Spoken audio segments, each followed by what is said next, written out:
আমি এখন কারো সঙ্গে কোনো প্ল্যান শেয়ার করবো না। টাকা আমি কিভাবে আদায় করতে হয় সেটা জানি। টাকা দেবে না মানে টাকা দেবে, আমার বাবাই আমাকে টাকা দেবে। ঠিক আছে বাবা, আমি চলে যাচ্ছি, কিন্তু যাওয়ার আগে আমি তোমাকে একটা কথা বলে দিচ্ছি। 24 ঘন্টার মধ্যে আমাকে সয় সম্পত্তি সমস্ত দলিল আর ব্যাংকে যা যাচ্ছে কাছে সেগুলো আমার হাতে আসা দরকার। ঠিক আছে? আপনি কার চরিত্রে কথা বলতেছেন? আপনার চরিত্র ঠিক আছে? আপনি আসেন আমার বাবাকে নিয়ে কথা বলতে? আমার বাবা আপনার মতো জায়গা জায়গা বিয়ে করে সন্তান জন্ম দেয় নাই। খারাপ একটা কোথাকার আমার বাবাকে নিয়ে কথা বলতে আসছে।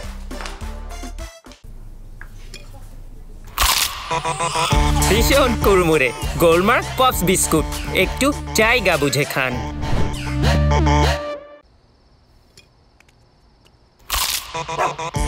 ভীষণ কুড়মুড়ে গোলমার্ক পপস বিস্কুট, একটু জায়গা বুঝে খান।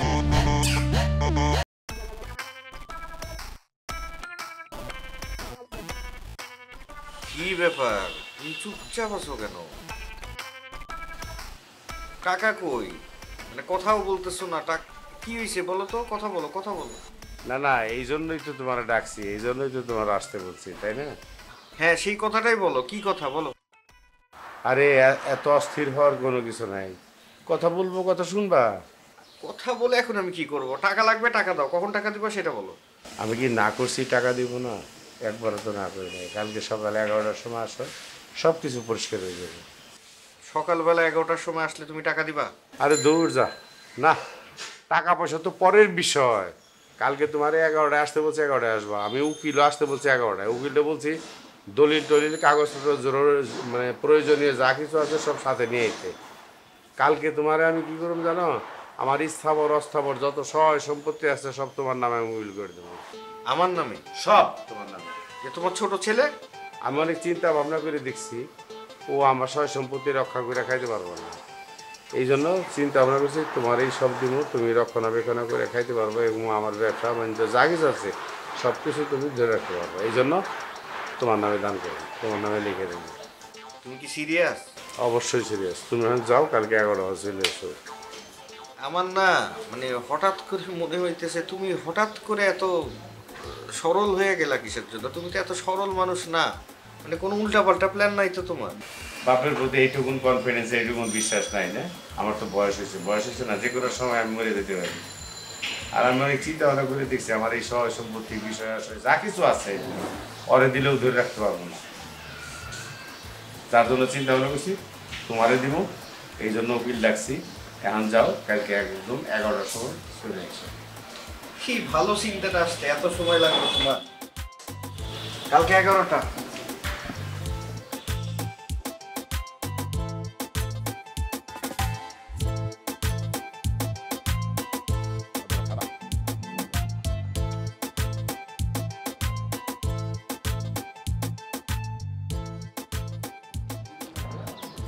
ঈদ মুবারক। ঈদ মোবারক বড় ভাই। ঈদ মুবারক বড় ভাই। আসলে একটু কোলা করে করি আস্তে। উই বাবা,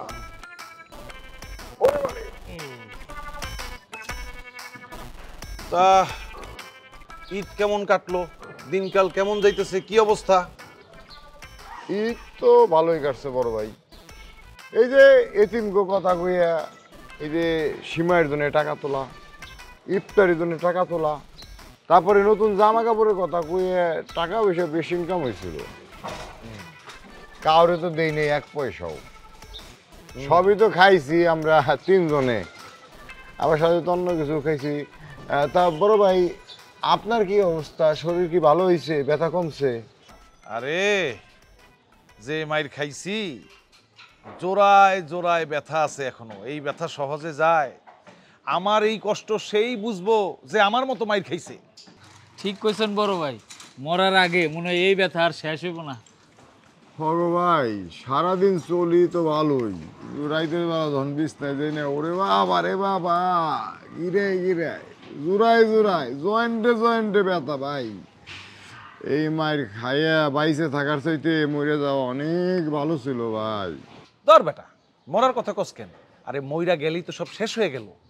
কষ্ট করে বাইচা থাকতে হইব, বাইচা থাকার কোনো বিকল্প নাই। আচ্ছা, এখন কি করবি চিন্তা করছস কিছু? আইনের লোকজন কিন্তু একটু গা ঢিলা দিছে। চিন্তাইটা কি আবার শুরু করবো? না বড় ভাই, জীবন থাকতে ওই কাজে যাবো না। প্রয়োজনে আমি রিক্সা চালামু, গটকালি করমু, মানুষের বাড়িতে যায় ভিক্ষা করুম, তারপরেও ওই বাজে কাজ, ছিনতাই, চুরি, ডাকাইতি, ওর মধ্যে আমরা যাব না।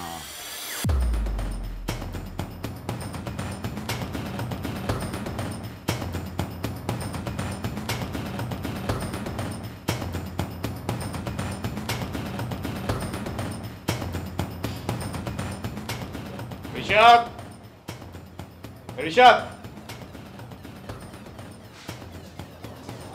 বাবু কোথায়? আর এটা কি? এটা চিঠি। আপনার আব্বু যাওয়ার সময় বলে গেছে যে আপনাদের দুই ভাইয়ের এই চিঠিটা দিতে।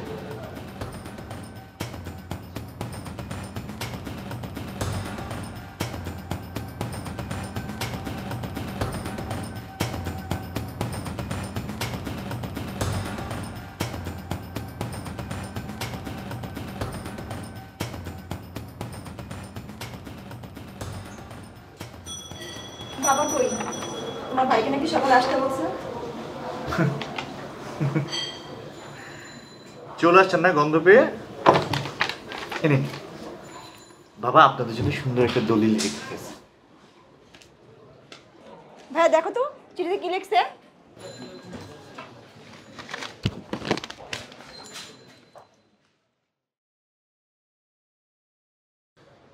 আমার দুই গুণধর পুত্র, আমি আমার জীবনের কোনো শখ আহ্লাদ পূরণ করি নাই। সারা জীবন টাকা কামানোর ধান্দা করছি। সিন্ডিকেটের মাধ্যমে তেল, চিনি, লবণ, খেজুর, নিত্য প্রয়োজনীয় পণ্যের মজুদ করে দাম বাড়াইয়া দেশের গরিব মানুষকে ঠকাইয়া তাদের উপর জুলুম করছি। কিন্তু এতদিন পর বুঝতে পারলাম এই অসৎ পথের রোজগার টাকা নয়, এটা হচ্ছে অজগর সাপ। এই টাকাই এখন অজগর সাপ হয়ে আমারে ধ্বংস করতেছে। এই টাকার জন্য তোরা দুই ভাই একে অন্যের শত্রুতে পরিণত হয়েছিস। একজন আরেকজনের গলায় ছুরি ধরতে একটুও দ্বিধা করিস না।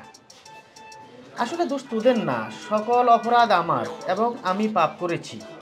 আমার পাপের ফসল আমি ধ্বংস করে দিতে চাই। তাই আমার নামের স্থাবর অস্থাবর সফল সম্পদ আছে, আমি আল্লাহর ওয়াস্তে দলিল করে দান করে দিয়েছি।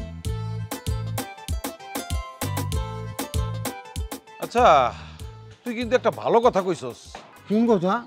এই যে কইলি প্রয়োজনে রিক্সা চালাবি, আচ্ছা তুই রিক্সা চালাইতে পারবি? দূর ভাই, কি করেন আপনি? ওইটা তো কথার কথা কইছি। রিক্সা কি আমরা চালাইতে পারবো? আর রিক্সা চালাইলে আমাকে মান সম্মান যাবো না। তাইলে ভিক্ষা করতে পারবি? ভিক্ষা, হ্যাঁ হ্যাঁ, ওইটা ওইটা করা যায়। মুখে একটু কালি মেখে নেবো, হাতে একটু ব্যান্ডেজ নিয়ে নেবো। মায়েরা এই যে মনে করেন গুলশান বনানি ধানমন্ডি যাওয়া যাবে না, ওই জায়গার লোকজন একটু কিপটা, এই গুলশান বনানির লোকজন একটু 2 নম্বর টাকা কামাই তো ভালো পায়, সেন্টা মারে, ওরা দেয়, ভিক্ষা দেয়। যদি ওখানে শীত হয়ে কাই ধুয়ে কোনো মতো নুলার মতো যদি পড়ে থাকবার পারি, টাকাই টাকা টাকাই টাকা, এটা একটা ভালো বুদ্ধি, ভিক্ষা করতে পারবো। আরে না, আমি ভিক্ষা টিক্ষা করতে পারব না।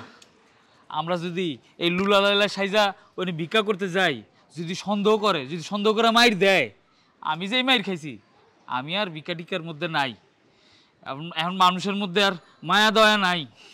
ঠিকই কইছে ও, এই মানুষের মধ্যে মায়া মহব্বত নাই, দেখেন না? মায়া মহব্বতে করে উঠে গেছে। কেমনি যে মানুষ মানুষে মারতেছে একেবারে। এখন তো এই ভিডিও খালি ভাইরাল হয়ে গেছে, ভাইরাল। কোনো আইন নাই, বিচার নাই, যে যারে যেমনে পারতেছে এমনি মারতে। না ভাই, এই ভিক্ষার কামে যাইতে পারবো না ভাই। আর এমনি তাইলে আর একটা অপশনই খালি আছে, গটকালি করা। আচ্ছা, আমরা 3 জন মিলে যদি গটকালি ব্যবসাটা শুরু করি, আমরা মনে হয় ব্যবসাটা জমাইতে পারবো। বড় ভাই, এইটা আপনি একটা ভালো বিষয় তুলে ধরছেন। বর্তমানে গটকালি পেশাটা একটা সম্মানজনক পেশা।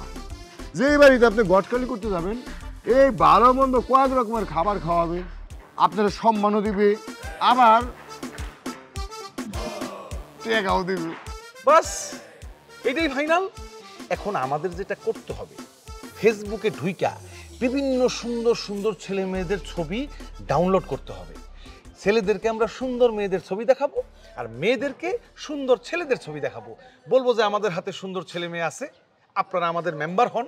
মেম্বার 1000 টাকা করে নিব, 5 জন মেম্বার করতে পারলে 5000, মাসে 1.5 লাখ টাকা ইনকাম।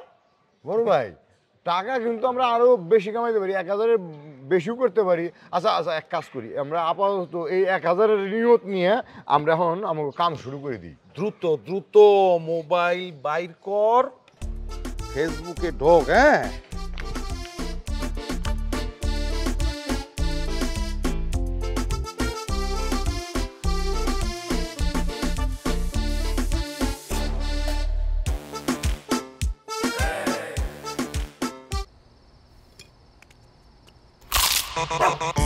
ভীষণ কুড়মুড়ে গোলমার পপস বিস্কুট, একটু জায়গা বুঝে খান। এই অফিসটা আমিন সাহেবের কাছে বিক্রি করে দিয়ে টাকা নিয়েছি। আমিন সাহেব এই অফিসটা আগামীকাল 1 তারিখে বুঝে নিবে। আমার সকল সম্পদ আমি যাদেরকে ঠকাইয়া অর্জন করছি, এই দেশের সাধারণ মানুষ তাদেরকে ফিরাইয়া দিলাম। তোমরা তোমাদের ভবিষ্যৎ নিয়ে চিন্তা করবা, সেই দায়িত্ব তোমাদের নিজেদের। আমি আশা করব এরপর তোমরা কেউ কারো সাথে শত্রুতা করবে না, যে যার মতো পরিশ্রম করে আয় রোজগার করে জীবন নির্বাহ করবা। তোমাদের দুজনের মধ্যে যাতে দ্বন্দ্ব তৈরি না হয়, সেজন্য আমার এই ব্যবস্থা। তোমাদের 2 ভাইকে খুনাখুনি হতে রক্ষা করার জন্য আমি এই ব্যবস্থা নিয়েছি। আর তোমরা কেউ আমাকে খুঁজলেও দুনিয়াতে পাবে না, কারণ আমি সকল কিছুর ঊর্ধ্বে চলিয়া গেলাম। এমনকি তোমরা আমার লাশের সন্ধানও পাবে না। আজকের দিনকে তোমরা আমার মৃত্যু দিবস হিসাবে পালন করিতে পারো, আর পালন না করিলেও আমার কোনো আফসোস নাই। তোমাদের দুজনের ভবিষ্যৎ উজ্জ্বল কামনা করিয়া আমি এই পৃথিবী হইতে বিদায় নিয়ে গেলাম। ইতি তোমাদের জন্মদাতা পিতা মোহাম্মদ আব্দুল মান্নান। আমি এই চিঠি বিশ্বাস করি না। তা কি বিশ্বাস করে? জনি, এটা তোমার পুরাটাই চালাকি। আমাদের চোখে ধুলো দেওয়া এত সহজ না, বুঝছো? এই মিয়া, আপনি কে যে আমাদের পার্সোনাল পারিবারিক ব্যাপারে আপনি নাক গলাচ্ছেন? হ্যাঁ শোনো, আমার বোনকে যেহেতু তোমাদের ফ্যামিলিতে বিয়ে দিয়েছি, তাহলে এখন আমিও তোমাদের ফ্যামিলির পার্ট, আন্ডারস্ট্যান্ড? তা আপনি কি বলতে চাচ্ছেন? আমি বলতে চাই যে তুমি আমার বোনের এবং ভগ্নিপতির সম্পদ ভোগ দখল করার জন্য এই চিঠির এবং এই তোমার বাবার নাটক সাজিয়েছো। সত্য করে বলো, তোমার বাবাকে কোথায় লুকিয়ে রেখেছো? ভণ্ডামি না করে তাড়াতাড়ি তাকে বের করে দাও। এসব ভণ্ডামি আমাদের সঙ্গে চলবে না। খবরদার আমার নামে কোনো উল্টা পাল্টা ব্লেম দিবেন না। আর একবার যদি আপনারা আমার নামে উল্টা পাল্টা ব্লেম দিছেন, আমি কিন্তু সহ্য করব না। আপনাদের মুখে দিয়ে জিব্বাটা ছিঁড়ে কুচু কুচু করে কুত্তা রাখা হয়। Mind it.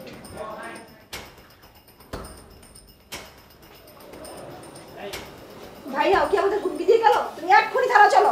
শোন, মাথা গরম করলে চলবে না, মাথা ঠান্ডা করতে হবে। কথায় কথায় থানা পুলিশ করা কোনো বুদ্ধিমানের কাজ না। এইসব সিচুয়েশনে একটু বুদ্ধি খাটাতে হয়, বুদ্ধি। শোন, আমরা প্রথমে ও যে অ্যাপার্টমেন্টে থাকে, অ্যাপার্টমেন্টের সভাপতি আছে না, তার কাছে গিয়ে বিচার দেব। যদি সে সলিউশন করে দেয় তাহলে তো ঝামেলা মিটে গেল। আর যদি সলিউশন না করে, তারপরে থানা, পুলিশ, আইন, আদালত, উকিল, মোস্তার যত কিছু লাগে সবই করব। ও আমরা বলে গেছে না আমার জিব্বা কুত্তারে খাওয়াবে। কুত্তা যে আমার জিব্বা খাবে এই ব্যাপারে ও কী করে শিওর হইল? কি করে শিওর হইল? আমার জিব্বা কুত্তা খাবে না, কুত্তা যদি জিব্বা খায় ওটাই খাবে, কথাটা মনে রাখিস। চল।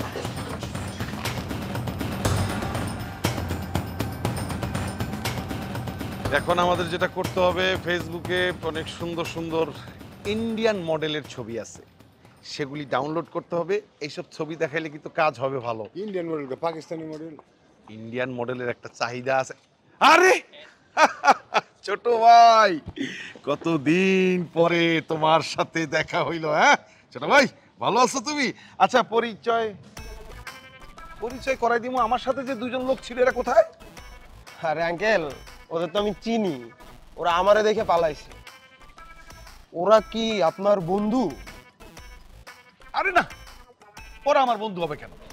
এরা হইতেছে সব চিটার বাটপার ছিনতাইকারী 2 নাম্বার পোলাপাইন সব এলাকার বেয়াদব, খুবই বেয়াদব। কিন্তু আমার রাস্তাঘাটে দেখলে সম্মান করে, সালাম দেয়, আমার সাথে 2টা কথা বলে। এই কারণে মাঝে মধ্যে এদের সাথে রাস্তায় একটু আমি কথা বলি। আচ্ছা, আপনি কে? আপনাকে চেনা চেনা লাগতেছে, আপনাকে কোথায় যেন দেখছি আমি। আমি একজন ঘটক, বিশিষ্ট ঘটক। আমার নাম ঘটক তমাল ভাই। ও, ঘটক তমাল ভাই। আচ্ছা ঘটক ভাই, কিছু বলবেন আমাকে? ছোট ভাই, তোমার দেখে মনে হইতেছে তুমি এখনো বিয়ে শাদী করো নাই, কি ঠিক বলছি না? ভাইয়া ঠিকই ধরছেন, বিয়ে শাদী এখনো করা হয় নাই। আসলে ভালো চাকরি বাকরিটা তো নাই, কিন্তু গত রোজায় একটা ভালো চাকরি পাইছি। তো এইবার ভাবছি বিয়ে শাদীটা কমপ্লিট করেই ফেলবো ভাইয়া। বেতন কেমন পাও? মানে বউ পালতে পারবা তো? ভাই বেতন বেশি না, এই 18,000 টাকার মতন বেতন পাই। দৌড় মিয়া, 18,000 টাকায় তো তুমি নিজেই চলতে পারবা না, তুমি বউরে খাওয়াইবা কি? ভাই রে, এইটা নিয়ে তো বিরাট টেনশনে আছি। কিন্তু ভাবছি যে বিয়ে করে গ্রামে বউ রাইখে দিব, তো গ্রামের বাড়ি থেকে বলছে 5 থেকে 7,000 টাকা ওখানে পাঠাইলেই হয়ে যাবে।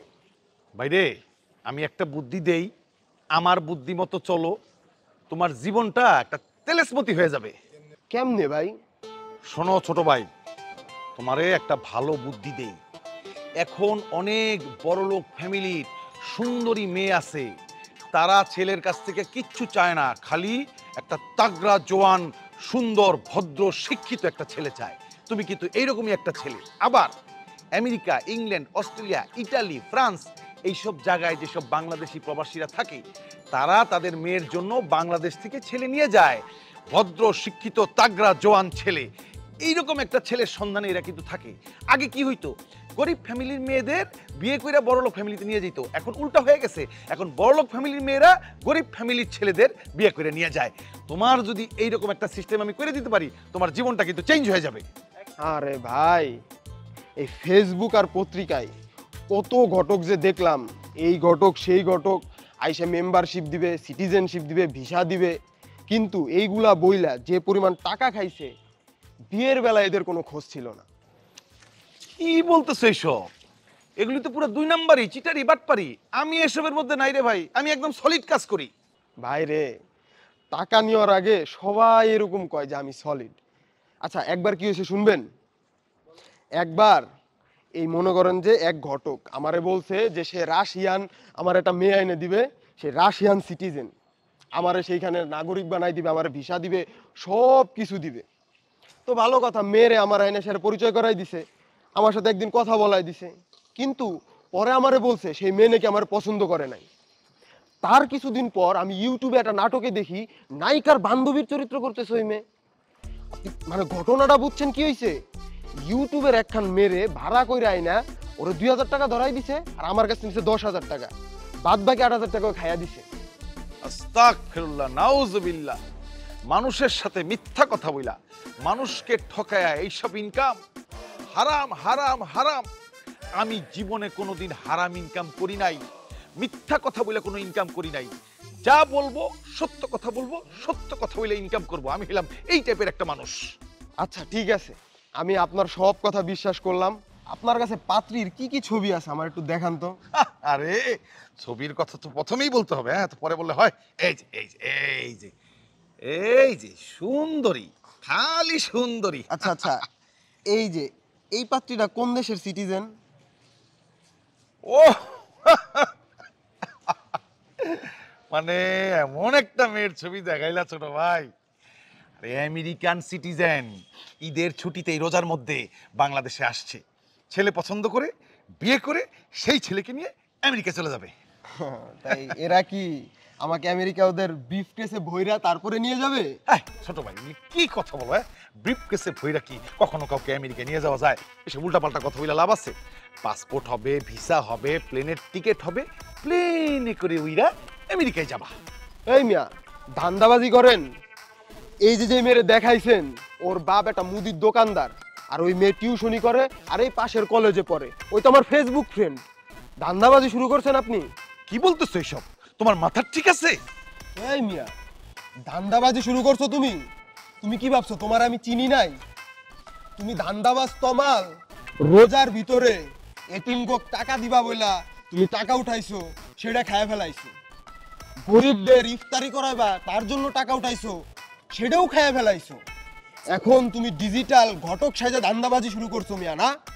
এই মিয়া, তোমারে আজকে পাইছি, আজকে তোমার আমি গারামু একবারে। ছোট ভাই ঠান্ডা হও, আমি তোমারে বিষয়টা বুঝায় বলতেছি। আসলে ঘটনা যেটা ঘটছে তুমি যেভাবে ভাবতেছো ঘটনা সেটা না। ঘটনা যেটা ঘটছে এইখানে ধরেন আইনে আদালতে যাওয়া মানেই তো পুলিশের কাছে গেলেই তো হেচাল। এই হেচাল থেকে রক্ষা পাওয়ার জন্যই তো আমরা আপনার কাছে এসেছি। আচ্ছা ঠিক আছে, আপনারা যান।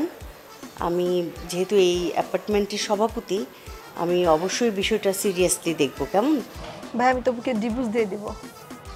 কাকে?